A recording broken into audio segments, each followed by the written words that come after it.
Listen closely, everyone. Okay, so this is kind of the thing that is going to work. If there's anything that's going to work from an investment construction standpoint, it's this sweet spot called the 4+1 or the 6+1 in Toronto. Nobody can stop you. Neighbors can't stop you to build something of that scale. It looks sexy, right? But it's very risky. And, when it was all said and done, like the amount of risk was much higher than the reward.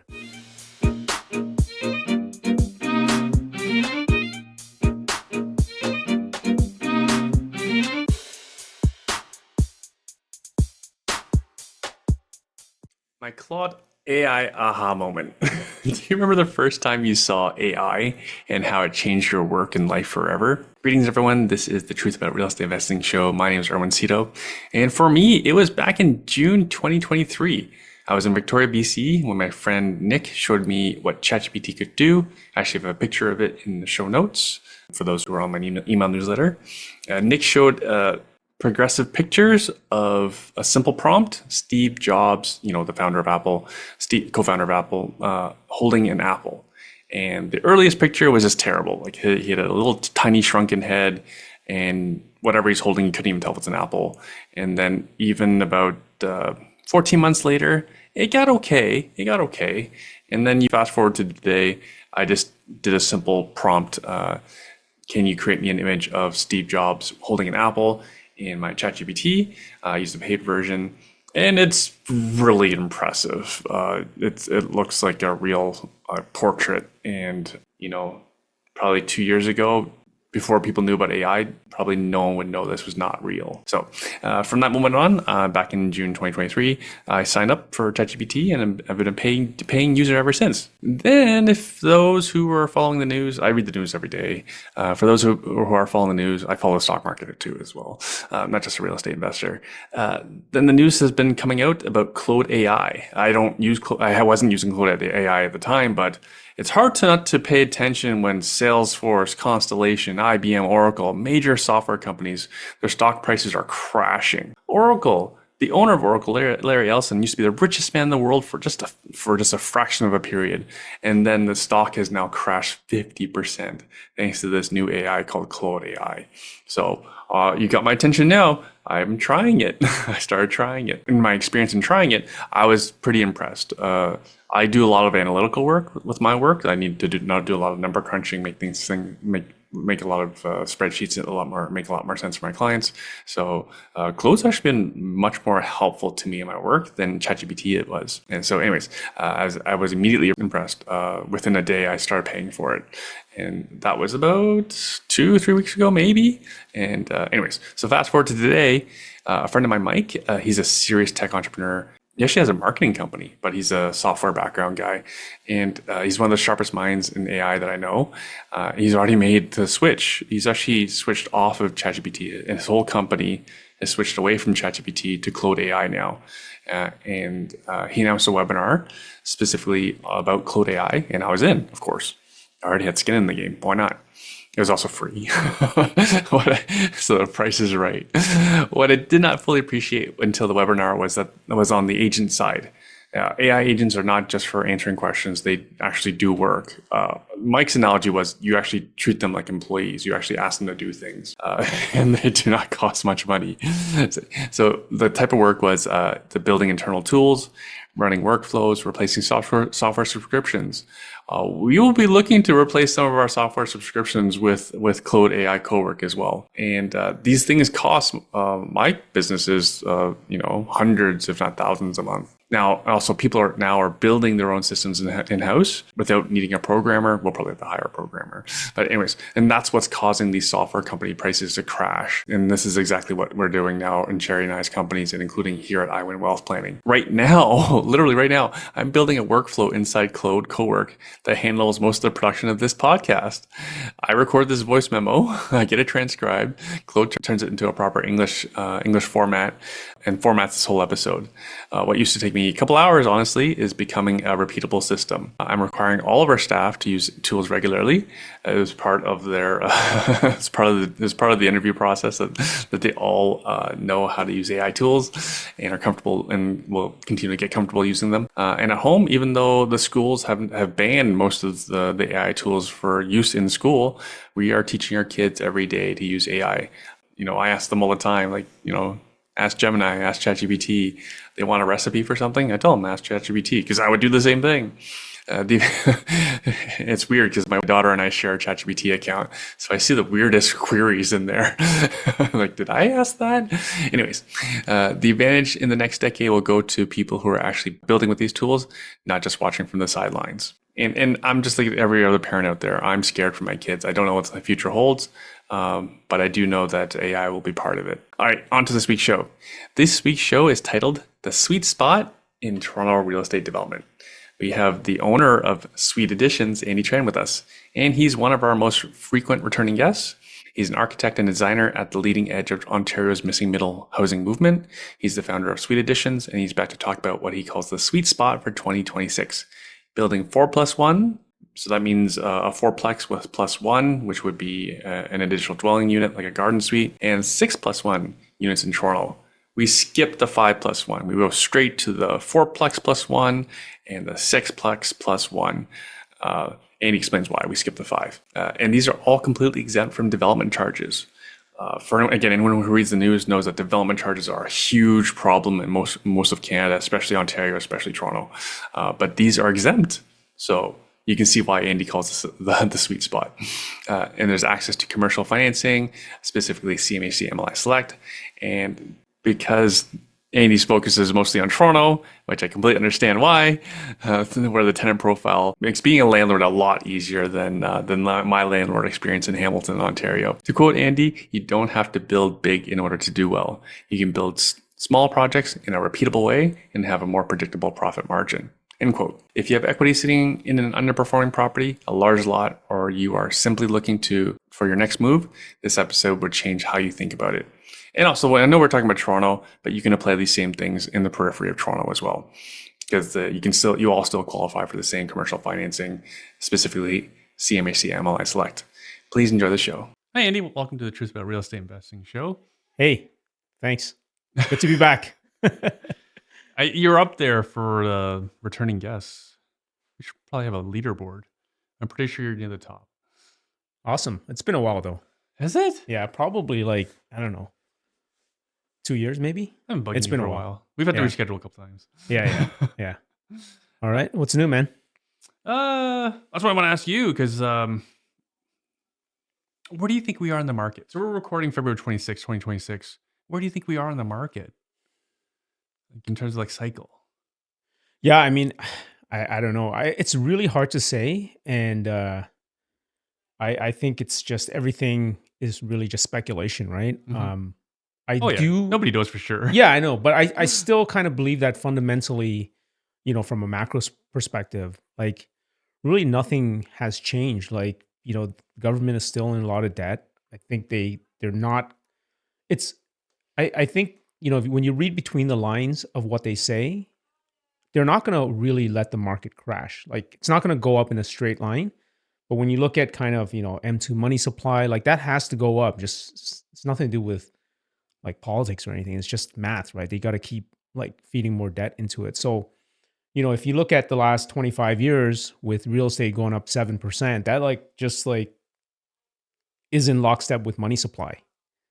It's not going to be a straight line, but and I think that we're probably in that down cycle now. But at some point, it's going to pick back up. And the way I look at it is like I'm not going to speculate. Is it going to be this year, next year, or the following year? But the reality is that housing starts are at a record low. Like if you look at housing starts right now, it picked up a bit January of this year, but housing start numbers are kind of misleading because it's a lagging indicator.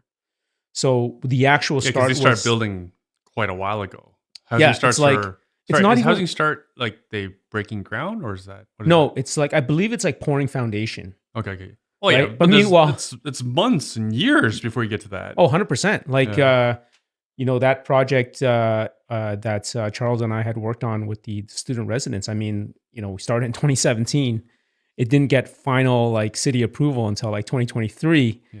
And then, so like you can imagine like when they actually count starts, right? Like I would say that a reasonable like indicator of starts would be, you received your permit and you're maybe starting excavation or at least kind of, during that later stage of the approval process. Right. But I mean, I think it's a lagging indicator, but the reality is that there's no real large new construction happening, right? And so right now, any construction really just comes down to the rental housing that's propped up by the CMHC financing. Other than that, everything else is pretty much dead. Like from all the builders that I speak to. So in 3-4 years, where's that housing going to come from, right? And so if you're looking at building and investing for a time period that's more than 3-4 years, then you have to start thinking like, what's the strategy, right? And it's hard to speculate, but at the same time, there's a lot that you can do right now that the numbers still do work. Before we move on from your King Street property, so we're talking about it was a large commercial property in Hamilton near McMaster University. I was actually I was there like 2 weeks ago getting my haircut and getting croissants from Fin Coffee, and it's pretty far along. I think all the concrete is. I think the entire form is done. Yeah, everything on the exterior looks like it's done. Yeah. Like even weatherproofing is done. I think the rest of it is just Right. cladding and interior work. Right. So- Can we give the listener some context on like square footage? What to paint a bit of a picture on how big of the project this is? So that project was it was originally 30 units with 3 to 4 bedrooms per unit. So the intention was for students at McMaster University, but the builder that purchased it had it had the permit amended so that instead of just dedicated to student housing, there would be double the units, but reduction in the bedrooms. So the square footage remains the same, but the types of units are different, where there are more kind of 2-bedroom type apartments that can be for students, but can also be for anyone that wants to live in the Westdale neighborhood, which is a very desirable neighborhood in Hamilton, right? Oh, it's a wonderful location. It's across from Fin Coffee. Yeah. My favorite coffee place in the. I mean, it's really walkable, that area. Like, just that whole kind of downtown Westdale area, right? It's a very desirable area to live in. So we're talking about like the project when it's finished will be like you owned it previously to the new owner, and it's going to be 60 units of 2-bedroom apartments. So it's quite sizable. Yeah, something like that. Right. Now, we don't often have this opportunity to talk to someone who's been involved in such large projects. Can you share about the decision process to not build it yourself? Well, I mean, the thing is, you already owned the property. You were in it for years. Yeah. I mean, I was really sort of a passive investor, sort of gleaning knowledge off of Charles, who was the person that was mainly doing most of the development. And in terms of the thought process, it was really just, in my opinion, we did a video about this a while ago in terms of how risky it was to build something of that scale. And a lot of people look at a project like that and it looks sexy, right? Because you're building 60 units. Yeah, you're building something big from the ground. But it's very risky. And when it was all said and done, like the amount of risk was much higher than the reward.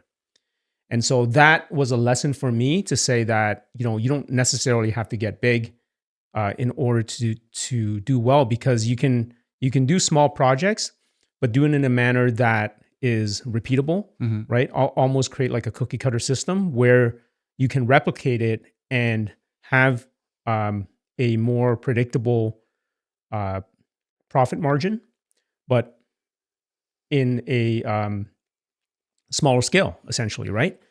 And, at the end of the day, looking at the numbers, like, I really could have just purchased another, single family home, convert it to triplex and put in a garden suite or something like that. And I probably would have done better financially, right? And I think that it was at a time that was where there were, kind of like maybe 5 years ago, kind of like maybe pre-COVID and also shortly after COVID, when we had a lot of liquidity, is that I think a lot of investors who have been in the game for, 10, 15 years, who have done well, wanted to kind of go to the next level. And a lot of them felt pressured to get into the multifamily space um, when the cap rates kept getting pushed down and down, right? And I was saying to people that you don't have to build big. Like you can figure out a way to do it small, and just repeat that process Right. and have it more predictable. Yeah, we'll get into this small. So whoever the buyer and the gentleman who eventually built it, Yep. they must have just had way deeper pockets than yourself and have a higher risk tolerance and a longer investment horizon. Fair? Based on my knowledge, yeah, the gentleman that is doing the construction, they have experience building at that scale. Right. So they've done it. They have the contacts and The capital. yeah, the capital, and access to the financing that's needed. Yeah. Whereas for us, it would have been just too risky, and Right. we probably could have done it, but I'm already starting to get a few gray hairs and trying to reduce that because it's probably going to take another couple years, right? And uh, yeah, I think it will be nice to see the finished product. Mhm. But in terms of building it, I just think it wasn't something that was suitable for us. I Right. mean, Which is scary because I was talking to a client and another developer in Hamilton. You likely know who they are. I won't name names. Innocent until proven guilty. They're not necessarily guilty of anything. It's just that they're not making payments to their investors, so they're likely to default on their property in Hamilton, which is a development, which is a development. It's I meant for mean, development. yeah, there's so much of that happening. Yeah, yeah. Could you maybe share some lessons? How were you guys able to survive this versus like literally people in the community are I don't know what's going to happen to them, but and also like the lenders are going to probably force sale, but who's buying this stuff right now and at what discount? What? Sorry, which like property types are you talking about? Let's stay with King Street property that Right. you guys that you were developing. Yeah. How did you guys manage to survive and exit versus like we're seeing a lot of developers going belly up. Mm-hmm. Yeah, I think I don't have the details, but I think that they were able to secure financing. The numbers made sense. They amended the permit to allow for a different use. So the numbers did make sense, and obviously, the purchase price or the selling price that we had to sell the property for had to make sense for them, right? Right. So um, I'm not sure that like that was almost 2 years ago, so the conditions probably changed. Yeah, I don't have If anything, it too probably much got details. worse. Haven't the conditions gotten worse in the last 2 years? Yeah, and the thing is, I think the big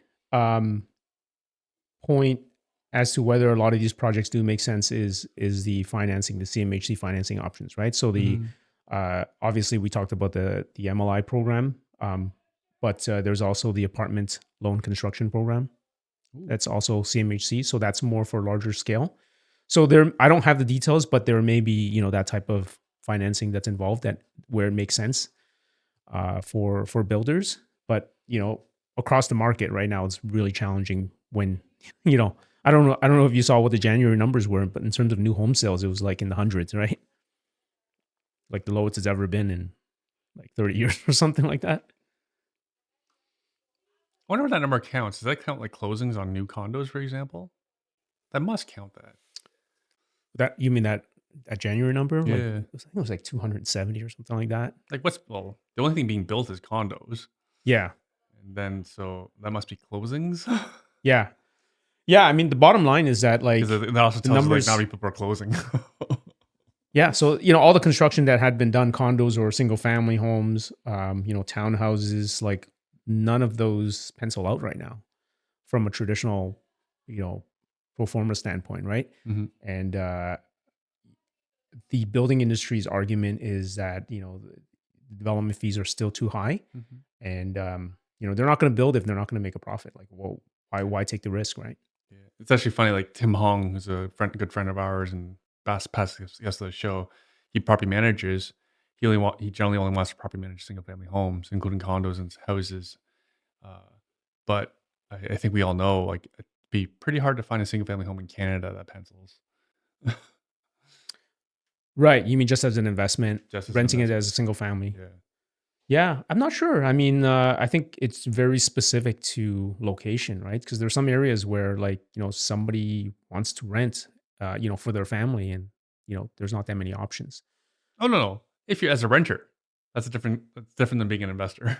Right, right. I think renting is great in Canada in this market in general because our rents are generally renting generally in Canada is cheaper, way cheaper than owning. Hmm. I have no opposition to renting, but for an investor to get into so to be on the other side of that deal, it's not a very good deal in my opinion to be an Yeah, it's investor. still very tough to make the numbers work if you're just renting it to one income, Mhm, right? mhm. One family. Right.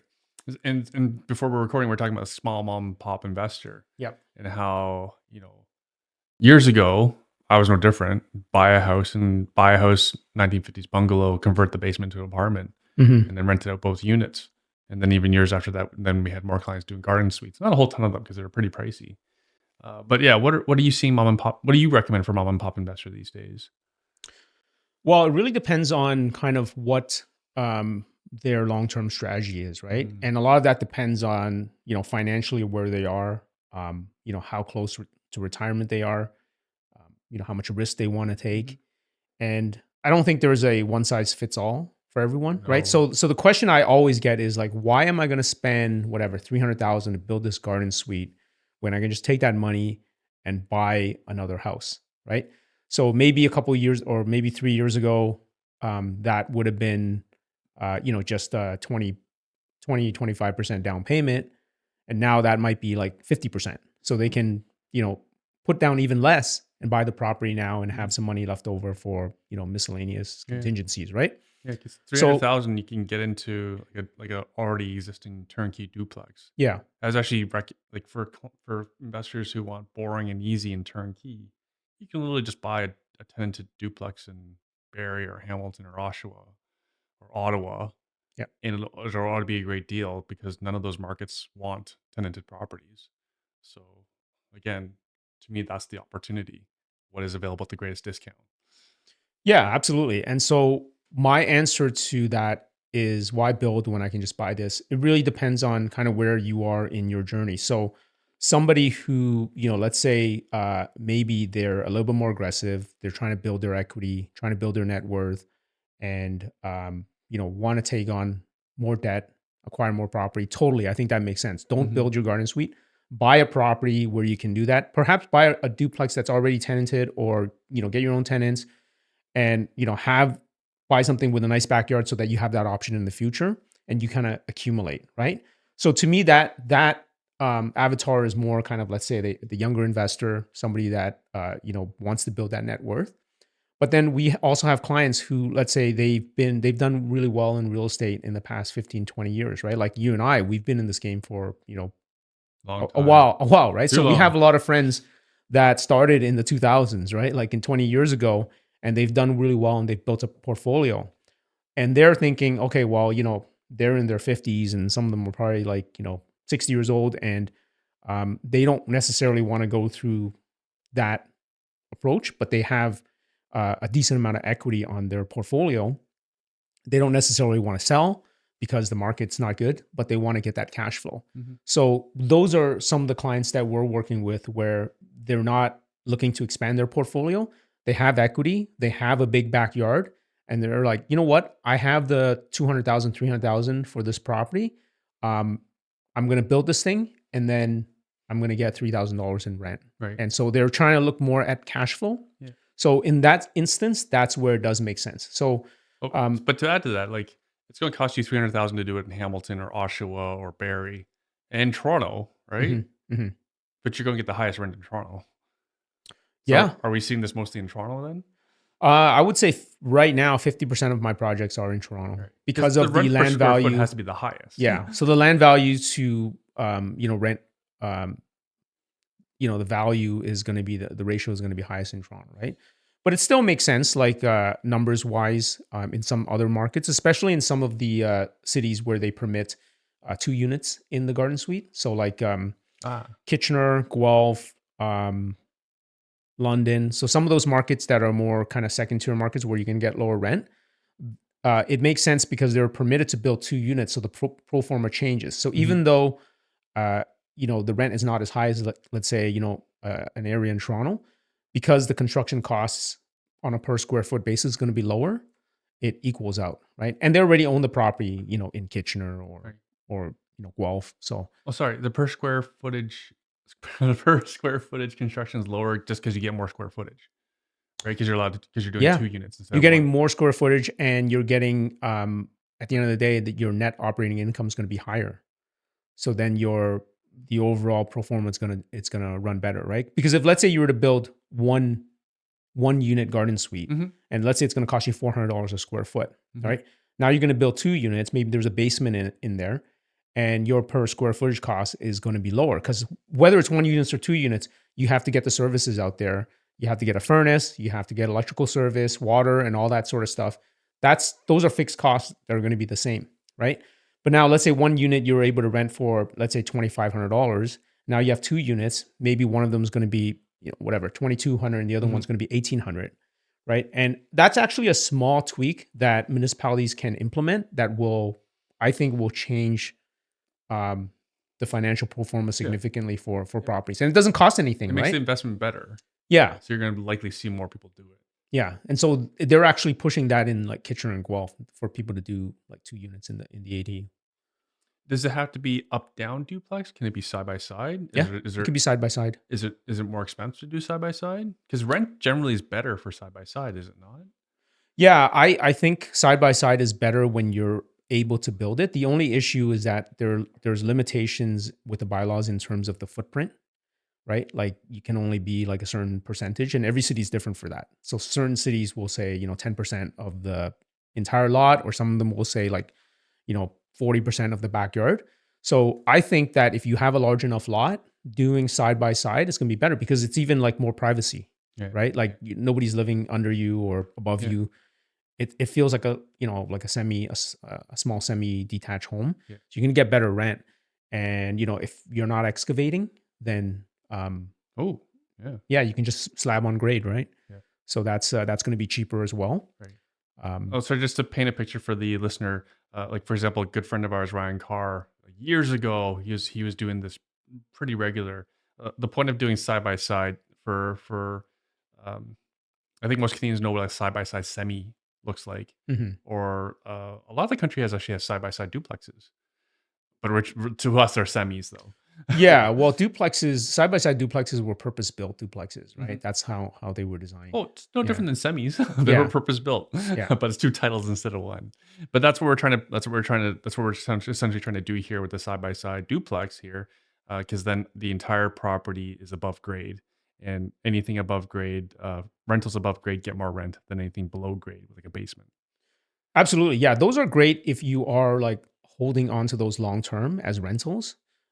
They provide a little less flexibility in case you have to sell, right?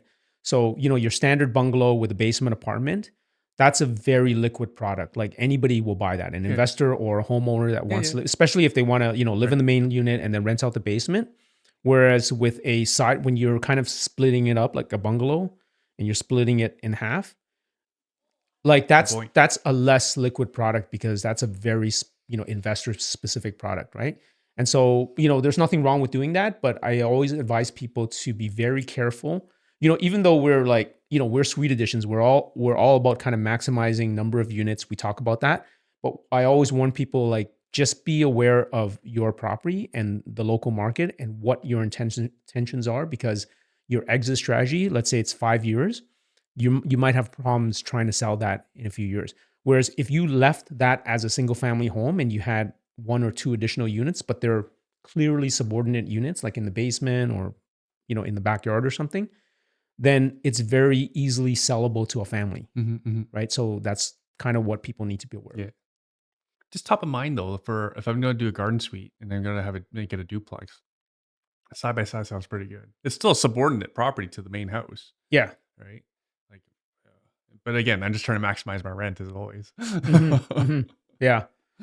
now, Yeah. now we're talking about suites and whatnot. Hmm. How often are I don't know how often clients are doing this, but everyone's talking about CMHC MLI Select. Like, what is getting that path to 5 units on one property, so that you can qualify for the cheap long amortization, 50-year amortization, 40-year, 45-year amortization financing. Is that you're seeing a lot of that out there? And is that something that mom and pop investors should be doing? It's we are seeing it. We have seen a lot of it. It's more, they favor new construction.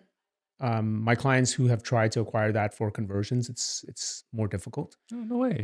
The path forward is more difficult. So even with new construction, it's getting more difficult right now to get that financing. How are we going to achieve these new housing start goals? Yeah. So We're screwed. and even the 50-year amortization or the 95% loan to value, like nobody's really getting that because it's based on a point system, right? And a lot of people are not able to achieve all of the the accessibility, affordability, energy efficiency. So the folks in my network who have been able to take advantage of that program, it's 40 to 45 years, maybe 80 to 90% loan to value, which is still not bad. But it is getting more difficult, and people who are doing those, you really have to run a proper pro forma and make sure your numbers are conservative, because we've seen in the past couple of years people have just been way too optimistic about rent numbers, and then came back to bite them in terms of actually being something that's going to cash flow decently. So yeah, even that is going to be very challenging, and with new construction, there's higher capital requirements as well, right? So that's where land value makes sense. That's where projects in Toronto, the 4+1 or the 6+1, make a lot of sense because the higher land to structure ratio. But you're talking about 5+1, 5 units plus garden suite, 6 units, 6 plus garden suite. Yes. Is that new construction, or is that existing that you're renovating? You can do either, but CMHC is going to favor the new construction. Where are you going to find the lot? Well, a lot of it is Where are you going to find the lot to build this on for new construction? well, you have to be creative, right? So a lot of when you are building like a 6+1, a lot of times it's going to be an old bungalow or something. You tear down. You tear it down. You build 6plex and you build that garden suite. We are working on one project right now in the Toronto St. Paul area where you have a lot of places in Toronto. You have these really large single family homes, and there may or may not be like an illegal basement suite, or maybe it was an illegal triplex or something like that. But it's a big, like square footage wise, big house, right? 3,000, 4,000 square feet, right? That's where it makes sense to do those conversions to 4 units, 6 units, and then build a garden suite as well in the areas that permit those that number of units as of right. Yeah, but because I think cost per square foot of those houses is better than like a small bungalow. Yeah. Like, so for example, let's say you're in you're on the subway line in the annex or something like that. There's a lot of like big houses in some of those areas. A lot of them are large single family homes, right? Right. So it does make sense to do the conversion, because you're not going to be able to tear that down and build new and make the numbers make sense. Right. Right. And then how much does that house cost? We're talking about Toronto here. We're talking about big houses in Toronto. How much does it cost to buy the house? It's a lot better now compared to 2 years ago. So the numbers, it's funny, right? Because the numbers actually do make sense now, but people don't. Can you walk us through an example? I have clients right now that are doing that. I don't have the numbers, handy, but they've run the numbers and they're saying that, like, as long as you're confident that the values are going to hold up in the next few years, and looking at all the data, it seems like a lot of the smart money is doing the work right now while they're able to acquire the properties, right? Because everybody wanted to buy when it was 2021 and 2022, and numbers didn't make sense. And, a lot of people are holding the bag on that still. Mm-hmm. But now, as long as you know what you're doing and you're able to build the number of units, then it does make sense, especially if you can really add value. Like, for example, if you had a wide lot, you purchased that and you severed the property. So let's say you had a really large lot with a small house. You sever the property, you tear that down, And depending on the area, you might be able to build 2 4 units plus 2 garden suites, or 2 6 units plus 2 garden suites. Right. And those are the kinds of projects right now that really add value, Right. you know, I think in a few years. Yeah, so some people doing that in Ottawa. I don't know where they're at now. Uh, like, how much can mom and pop investor do this? Yeah, I think so. It really, I guess obviously it depends on, what their capital requirements are, and, if they have the appetite for it. But, you and I, we've been in this network where, the mom and pop investors bought the single family home, did the duplex, um, rented it out and got $500 cash flow, right? And that worked for, a good, I don't know, 8-10 years, right? Yeah. And so a lot of those investors are not like my clients now, just because it's harder to do that. A lot of my investors are either they're a homeowner and they're building this garden suite or basement suite because they need the extra income, or for a family member. That's one bucket. And then the others are the investors that have more capital and are, have, $800,000, $1 million Mhm. to invest Yeah. in the purchase and the construction. Right. Oh, okay. So I only need like 800 grand, 800 grand to $1 million of capital to get into this a deal like this. Well, if you were able to, let's say, let's say you found a really rundown, woods, vinyl siding bungalow on a decent sized lot for $1 million, right? So the acquisition for that's going to be 200,000, and then to 20% build, down, yeah. and then to build a a decent multiplex, um, you probably want to have a decent amount of down payment for that in terms of like to be able to build it, but there's construction loan financing available, right? So I would say that the people that are kind of doing the tear down and then the new multiplex build with the garden suite, their capital investment is going to be like probably in the 800 to the 1.5 million mark, right? And that's It's not quite mom and pop investor. yeah. I mean, it depends what you define as mom and pop investor, right? Somebody that's a mom and pop investor that started in 2009 when we started is very different from a mom and pop investor that started in 2018, right? So it just kind of depends on how much equity they have that's available. Yeah, because when we talk about like middle income Canadian, we're just talking about their income. We don't discuss their net worth, right? Middle income Canadian who's owned their real estate for 20, 40 years or inherited something, they have a very significant net worth than someone graduating today and is a teacher. Yeah. So, I think that everybody has to be careful because, like, if you have capital, what's the best use of it, right? And it may not necessarily be one of these projects. There may be other opportunities. Yeah, we still see people doing that though. Like our friend Ming Lin was sharing how like he had his best year last year. And I kind of agree with what a lot of his clients' sentiment is. If your prices don't stay down long in Toronto, if you're talking about detached, right? Detached homes on lots. No, can you take us? Are you able to talk more about like you mentioned, like a sided bungalow, big lot on the subway line for $1 million on a wide lot? What would you put I don't on think it? I said on the subway line. You can't It get might on the be subway more. line? It might be more. But sorry, what was your question? Well, what is like the entry level investment in this development area, in development space that makes sense? Yeah, so Yeah, we forget about mom and pop investor. So what actually makes sense at the entry level capital? yeah, okay. So let me talk a little bit about kind of the Toronto landscape, right? Yeah. Which is kind of, I would say the majority of our work right now is in Toronto. Yeah, And which makes sense because traffic's nuts getting into Toronto. Yeah. And also work from home's dead. Yep. That's where I work from office. I'm sure there's a lot of people who want to live somewhere where they do not have to drive to work downtown. Yeah. Fair?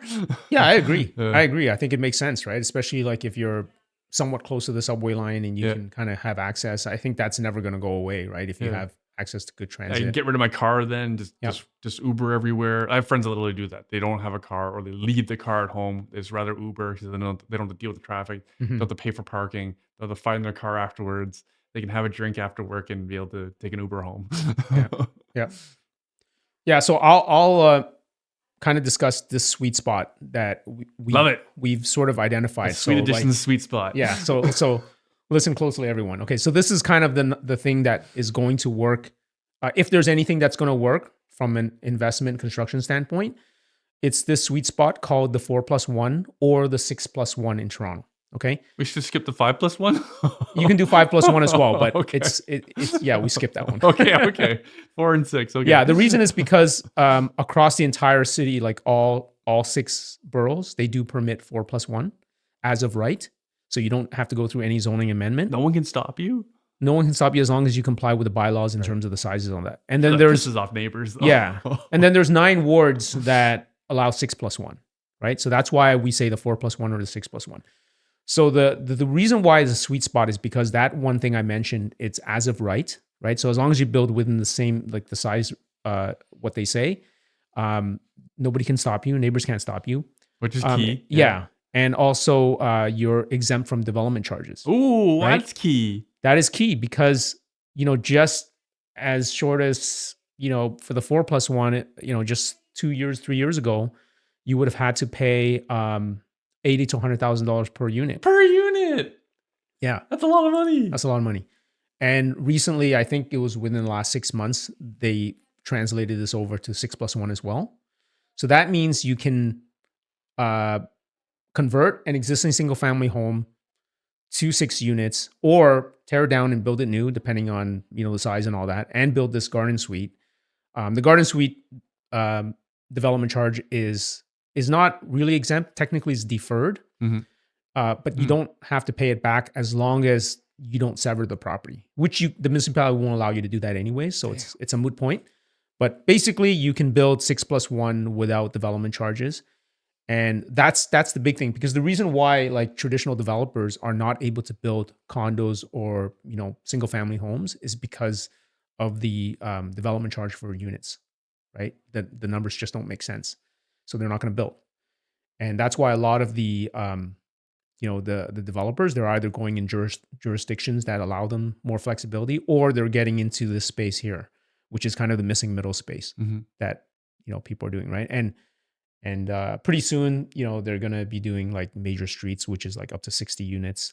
But that's a totally different ball game. And for the mom and pop investor that want to level up, I would say that the 4+1 and the 6+1 makes sense because of the development charge exemption and the as of right nature, and then also potential for access to commercial financing, right? So 4+1 is 5 units, so potentially commercial financing and MLI Select. Same with the 6+1. One thing that a lot of people are doing is also 10 units, because 10 units allow you to be exempt from site plan approval, which is a longer process through the municipality to build. The issue with 10 units is that you are going to have to pay development charges. So that's why I say the sweet spot is either going to be 4+1 or 6+1 for a lot of your audience. Have you seen anyone like exit like their duplex, mom and pop exit like their duplex, triplex, whatever, and then get into this? Because I'm just thinking, like, for the listener who doesn't know, the Toronto tenant is usually the best profile, maybe among Canada. Definitely been probably Ontario. That sound fair? I would say that the people I've spoken to, yeah, it's just that the tenant profile is going to be easier. Yeah, more like because the it's more, pay. yeah, because it's more clear in terms of like jobs and things like that, right? So it almost makes sense to like trade. Because again, like most mom and pop investors, at least from our community, the ones that we both belong to, like Oshawa duplexes, Hamilton duplexes, right, Barrie duplexes, and whatnot. Like, why not trade those, sell those, and then do one of these in Toronto? You get the ridiculously good financing, and you get a better tenant profile, and then you can kind of consolidate under one property. Yeah, I think it might make sense if you do have, properties that are underperforming in places where maybe, you're having, landlord tenant Issues, yeah. issues. Yeah. But I think you have to for that transaction, you probably have to act fast. Like you have to sell it and then buy, because then you're in the same, market conditions, right? But if you sell now with, prices depressed, and then, let's say a year or two, the market picks back up, and then you're trying to get into the market in Toronto, that's going to be a different ballgame, right? So I think it does make sense. Picks up the fastest, and we're already seeing it. Yeah. Well, I think we're already seeing it. Yeah. Like Toronto does not stop. Yep. Houses in Toronto do not stop. They won't stay down forever. Oh, I agree. And I agree. it'll recover faster than everything else. And I'm talking about detached, folks. I've never been a fan of condos for investment. Oh yeah, absolutely. And so I don't advocate that anybody tries this strategy by buying in Toronto and then selling the property. I think that if you're gonna, because it's risky, right? I think that that's what you're saying is a good strategy to rotate from traditional kind of duplexes and sort of the second tier markets where there may be more landlord challenges, to rotate that into Toronto. But you might be, because we already know people doing that, right? We literally know people doing that. Yeah. And I always said that, if you do, you can do one project in Toronto and have the same returns as, let's say, two projects in Hamilton, but yet it's still, one project. So it's less effort, but the capital requirements are higher, right? And the tenant relationships will way be easier. Yeah. Less bad debt, less tenant conflict. Yeah. That's not a bad idea. Yeah. I mean, if you're just selling and you're gonna, you might be selling into a, a depressed market, whereas it might pick back up in a couple of years because there's no permits that are being issued for single family homes. That's just I mean, I shouldn't say no, but compared to the past, condos, compared to the past, there's no appetite from the builder. There's no appetite from the city to issue permits for traditional detached starter homes. That's a product that's pretty much gone, right? And the cities are actively discouraging it because of the amount of liability for suburban sprawl types of neighborhoods. And so if you do own a single family home, not financial advice, I recommend that you either hold on to it, or if you want to rotate onto something that has more potential, like what we kind of discussed, it makes sense. Now, can you walk us through some of the steps, especially the early steps, if you're going to do this sweet addition strategy? Do you get a realtor? Do you door knock? How do you find the property? Yeah, I mean, the thing is, you can get a realtor that understands the type of property. Yeah. You can, obviously you can find it wholesale, but I mean, these days, even on MLS, there's a ton of deals.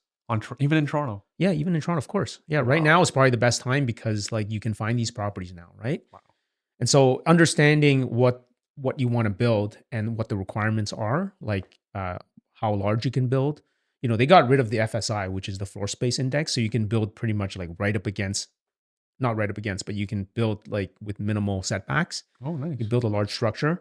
Right. And so you can build really close to the lot line, gives you more square footage, reduces your per square foot costs. Yep. Yeah. And we know people that are doing creative things where, let's say they're building a fourplex and a sixplex. When you think of a fourplex or a sixplex, in your mind, you're probably thinking a small apartment building, right? Two stacked units, maybe, But what some people are doing is they're designing it, if they have a large lot, they're designing it almost to look like townhouses. So they're it's let's say rotated 90 degrees in, and instead of horizontal, they're vertical separations. So from tenant perspective, it feels more like their own home. Yeah. Their own single family home, like a townhouse, rather than a unit, like an apartment unit, right? And the beauty of something like that is it's also easier if you want to get into condominiumization or condoization, however you want to say it. So where you can take this and you can kind of turn it into individual condos. Yeah, absolutely. Because that's almost like you mentioned earlier, land severance they're not allowing, but they'll allow condominiumization. Well, land severance is kind of different, right? Because if you're severing the land, then there are multiple titles. So if you purchase this thing and you're trying to split into 4, that's 4 titles. Yeah. But with a condo, I mean, it's multiple titles, but from the municipality perspective, it's still one property. Yeah. Right. And so it's kind of like a separate legal structure. But there is separate titles. Yeah. Sorry. Yeah. I mean, sorry to get confused there, but it is, they are still separate titles, but from the municipal perspective, it's still one single property. Is this part of the sweet addition strategy? No, that's in addition to. That's in addition to. You can sell them, right? Yeah, you can sell them. Yeah. So now you're a builder, a wholesaler. Yeah. So the popular one that got a lot of media attention was Mortimer. Like, your listeners can just check it, like just Google Mortimer condo. You can see there were like, 1 bedroom unit, 2 bedroom units, 4 bedroom units, and they all sold for like a million and up per unit. What year And was that? that was like Apartments don't go two, for much 3 money years these ago. days. Oh, Well, that okay. was 2, 3 years ago. Yeah, Still, yeah. No, it's not. even if It's it's 3 years ago, yeah, we're talking about 2023. Like we're on the down. Like yeah, what was selling for $1 million? That was an apartment. yeah. You can see the actual sold price right on like House Sigma. Yeah, So didn't you do a tour of that property on your social media? The Mortimer one? no, I didn't. Oh, I think I was Yeah, thinking a yeah. different No, one. I talked about it, and I think when we did our presentation here, I showed people some pictures of it. Okay, okay. But there's people that are doing that right now, and like the interesting thing. Okay, so when we say condo, the first thing you think about is like a condo tower, right? Like whatever shoebox Yeah, condo, but right? I'm in real estate. I understand the difference. Yeah. So There's most people, condo townhouses too. yeah, exactly. Yeah, And I and own so one. so basically, it's kind of like a condo townhouse or a stacked condo, however you want to call it, but it's in a low rise neighborhood where, like, if let's say I'm a an immigrant family coming from Hong Kong or coming from somewhere where I don't want Maybe to India. rent. Yeah. Yeah, wherever, right?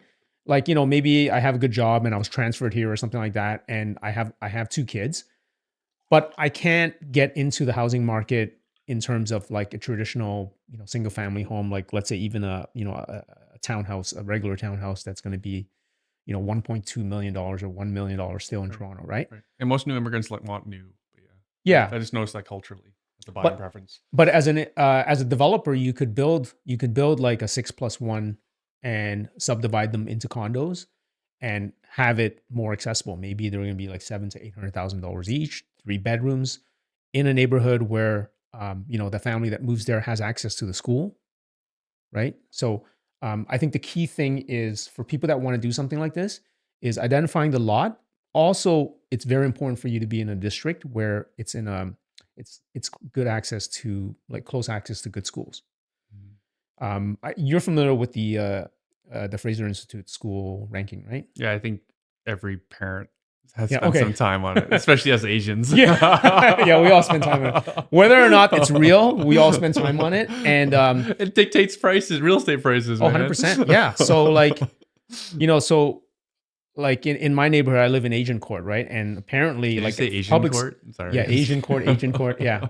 So apparently, the high school is from a public high school perspective, it's a desirable public high school. Right. So And prices will be so, higher. yeah. So the thing is, like, if I'm looking at doing a project, I would look at, depending on my demographic. If, let's say, my demographic is for immigrants who they have high school age kids or middle school age kids that want to have access to these schools, it's going to be easy for them because it's their home school, right? They're going to be able to access that school without having to compete with other kids.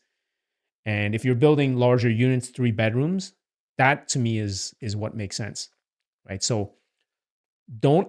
Yeah, and also it's much more rare versus like all these bachelor units in condo buildings.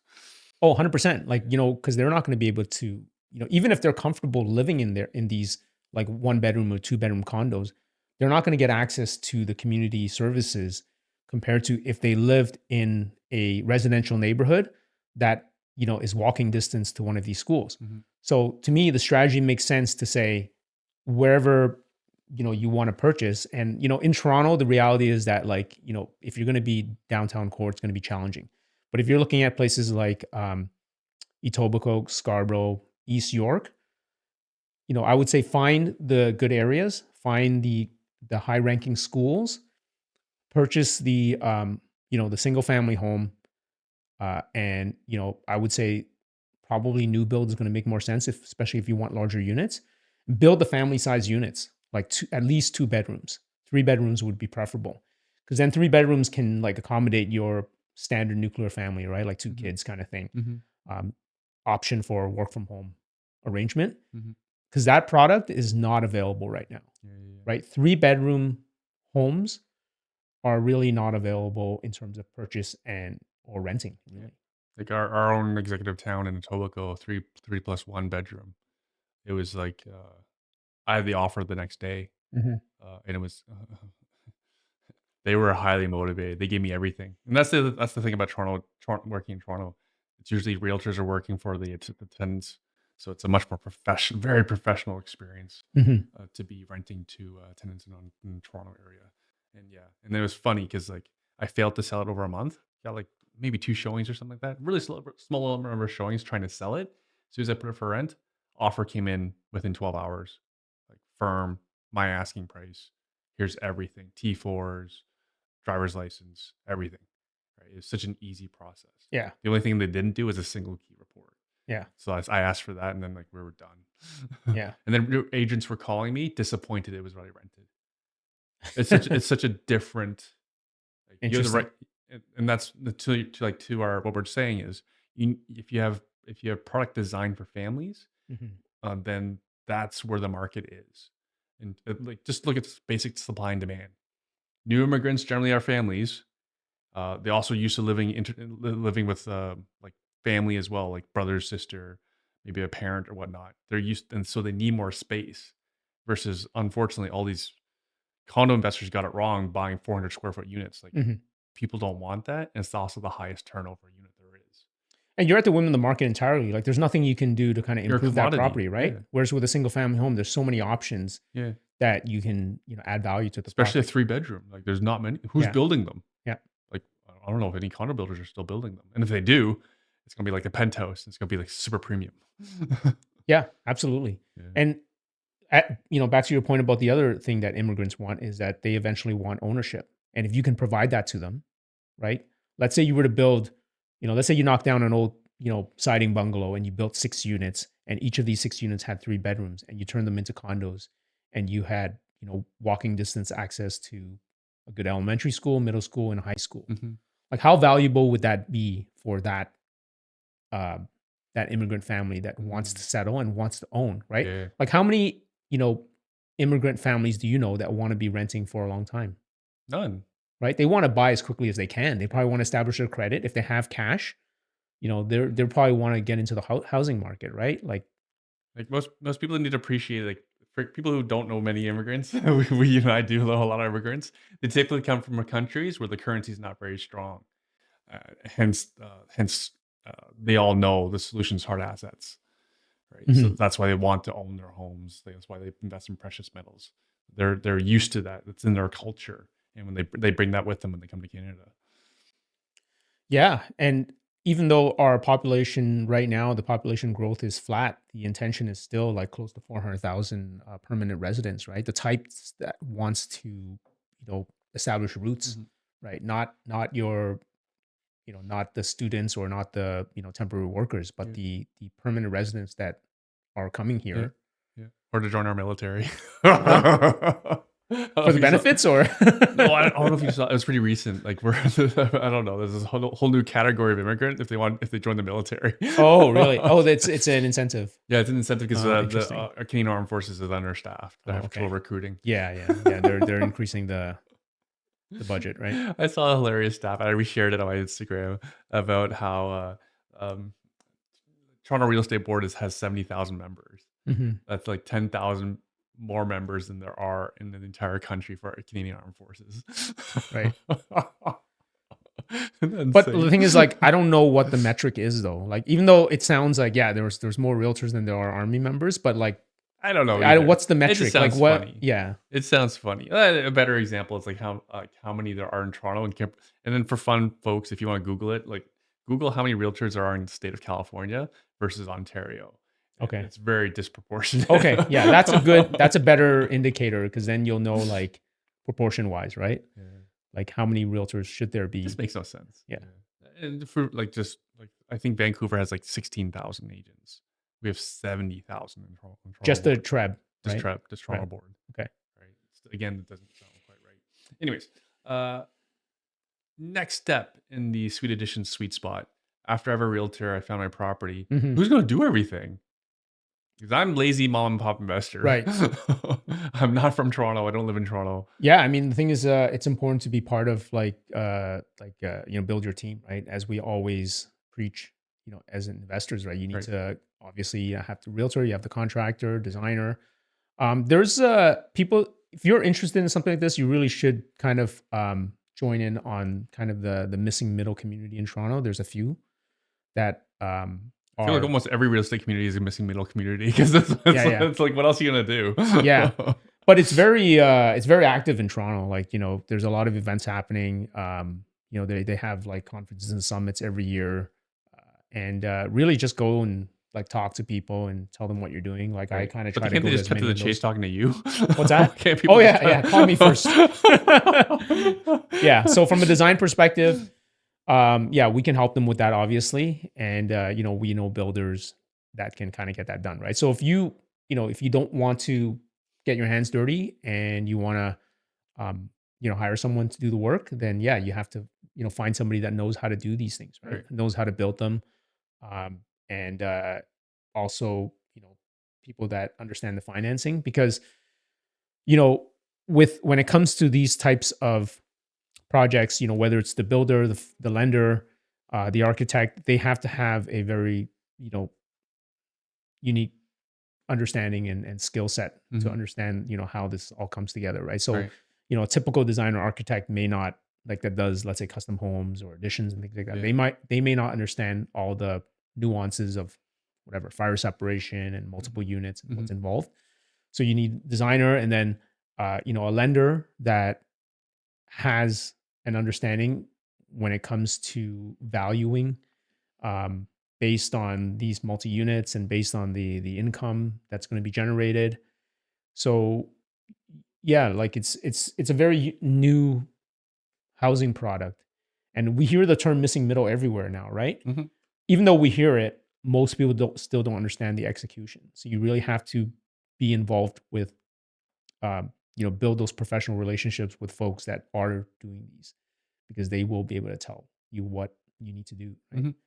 And it's still, even though the cities are encouraging people to build these, it's still very difficult challenge navigating with the cities, because the city as a whole is encouraging them, but within the city, there's many different departments that you're dealing with, right? And a lot of them are not, up to speed, or some of them are even against, like, they're just personal issues, right? So, we deal with it all the time, right? Like building departments, planning departments, inspectors, engineering departments. St. Catharines thing. Right? So, a lot of people, it's kind of funny, because we always, encounter issues with the city. And then my clients always say, don't the cities want us to do this one? Yeah, they do, but this guy doesn't. So, we just have to deal with it, right? Right. So can mom and pop investor outsource this entire process? Just basically be passive, but put up all the money? Yeah, I mean, there's also the credit, obviously. Yeah, there's a lot of developers that do these with as a joint venture, or GP LP setup. There's even REITs that do missing middle now. Right. So it just depends on the level of involvement, right? Obviously, the more hands off, the lower return is going to be. Right. So if I were to do this, I have to go to City Hall and like what do you want to do? I don't know. I want a lay 6+1 or a 4+1.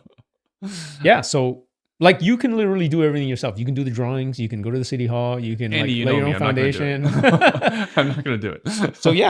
So I would say the average person would probably hire connect with a group, hire a designer, architect, hire a builder, and find the proper lender, right, and kind of do all of that.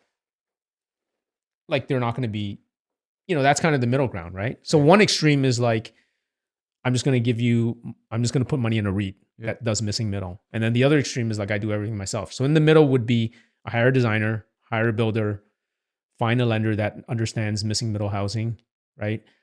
Find a realtor that can find me the property, or a wholesaler that can find me the property, and go through that process. Similar to, duplexing. It's just a little bit next step. Okay, hang on. So, selfish question. We've done a lot of duplex conversions together. Your job is to get me the permit. Yep. And then there's really just give the permit to our contractor. Yep. Or the property manager in the wings. Right? Yeah. So I don't need to talk to the city, because you dealt with the city. Yeah. For me and all my clients. Yeah. It's the same thing. Like, you can hire me and I can do the design for you. Okay. And if you have the property, or if you're looking for the property, I can recommend realtors or Yeah. people that I'm understand just what trying to to look reduce for. friction here, like you used to when we did duplexes Yeah, all so the it's the time. same thing. So if you hire an architect designer, they should be able to do all the, design work and get the permits for you. And then, Right. you can take it to your builder or contractor, or, we have a lot of in our network that we can recommend. Because that's how I always like presented you to our clients was like, you can go deal with the city, or Andy will get you your permit. Yeah.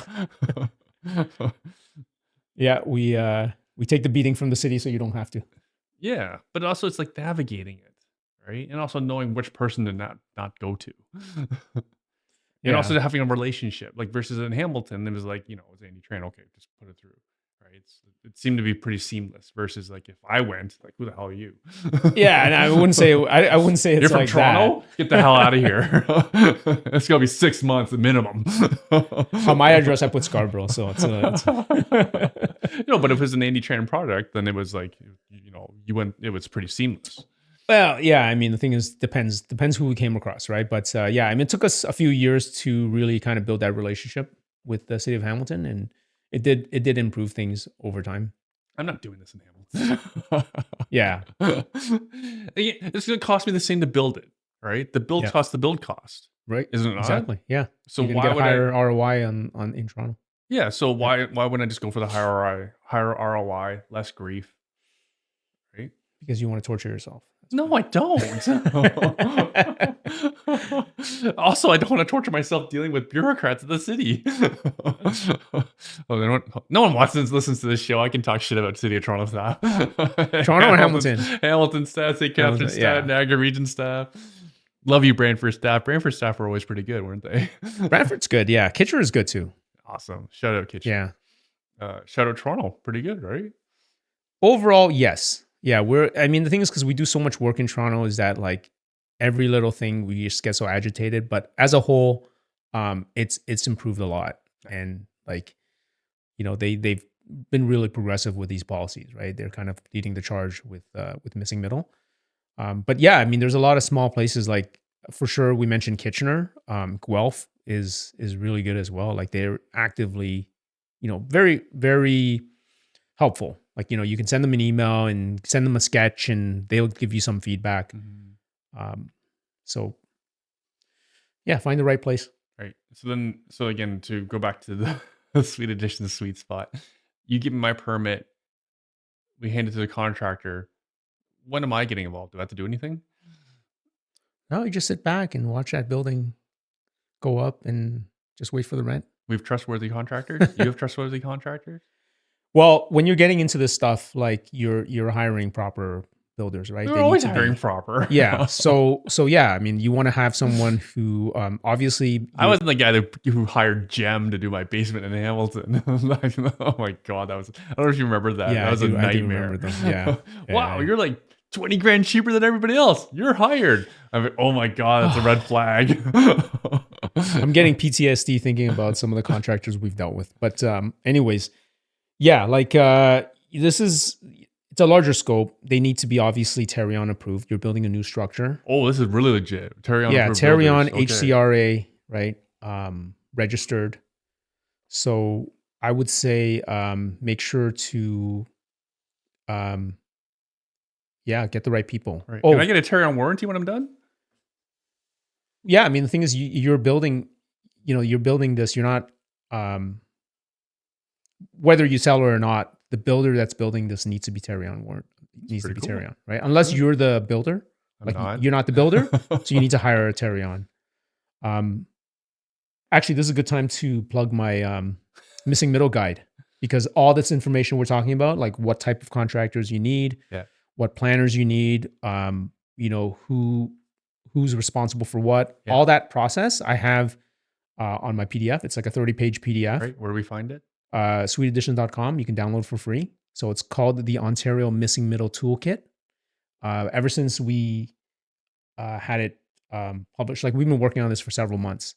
And first thing I'm going to mention is not AI. Like I had to go through all of the details in terms of where to go in terms of the online resources.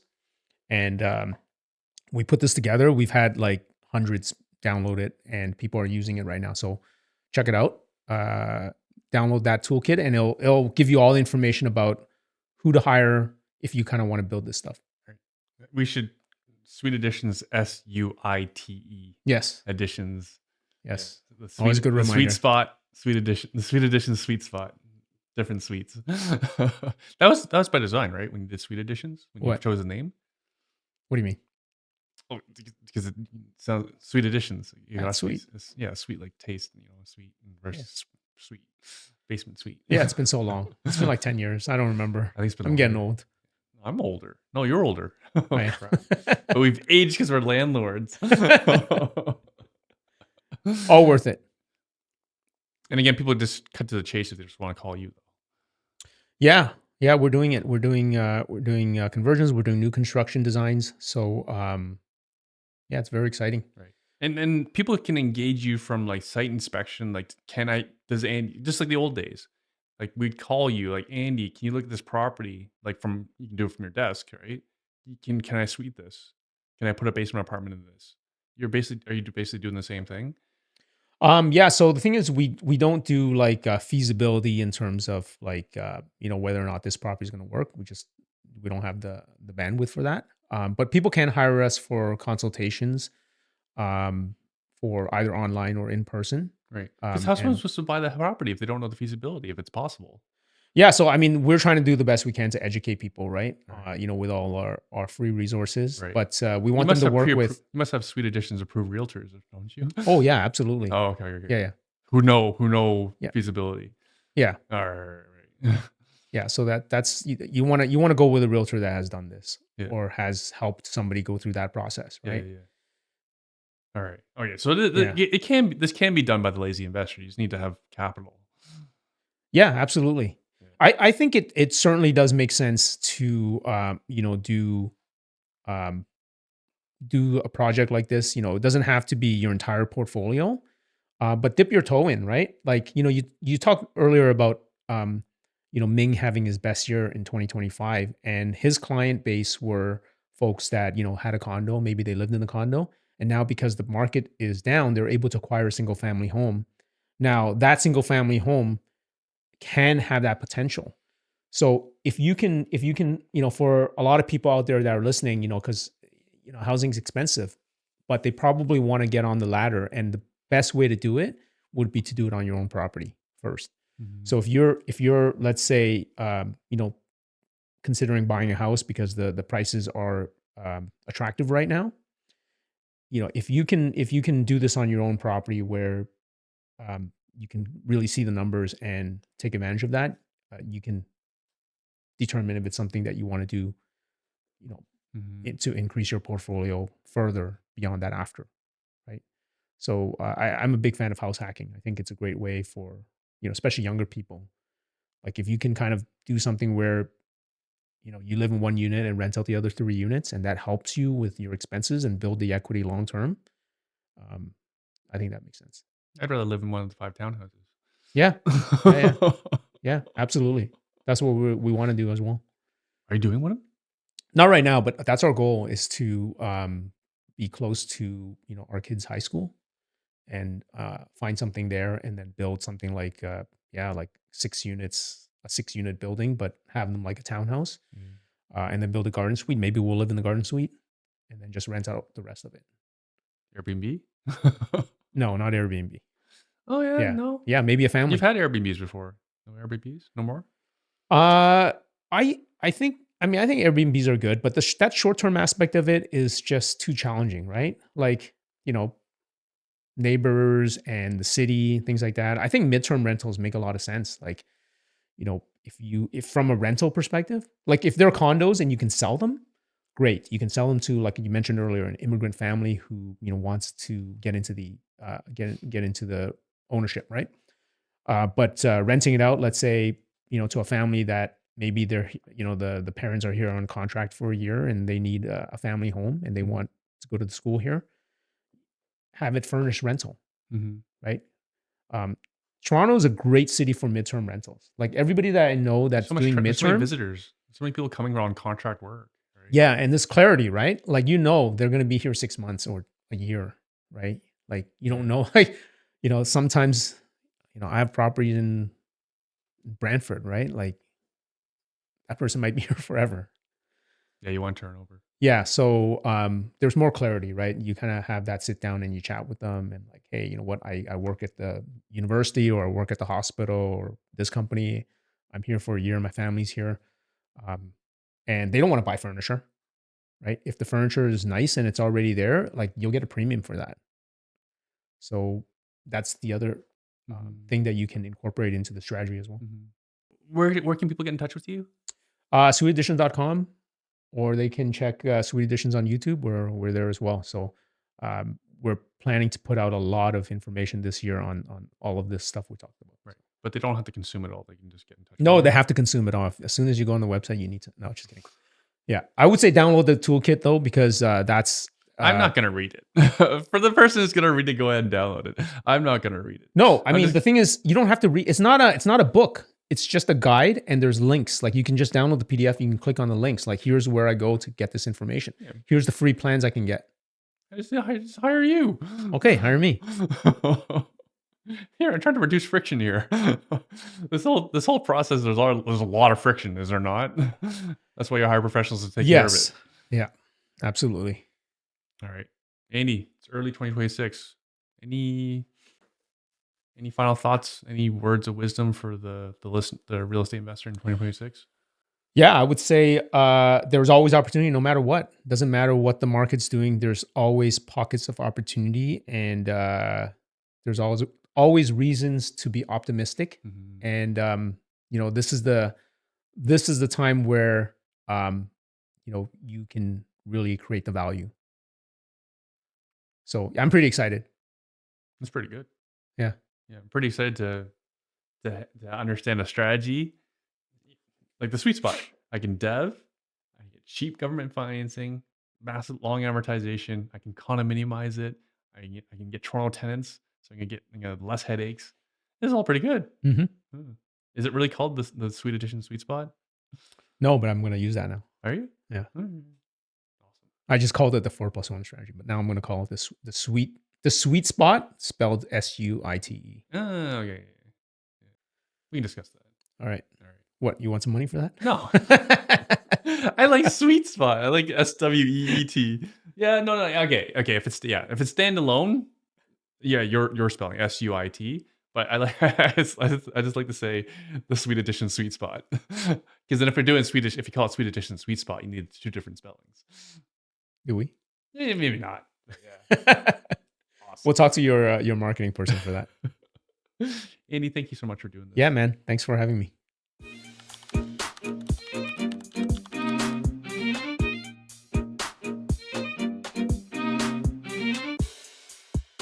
All right, friends, that wraps up another episode of the Truth About Real Estate Investing show for Canadians.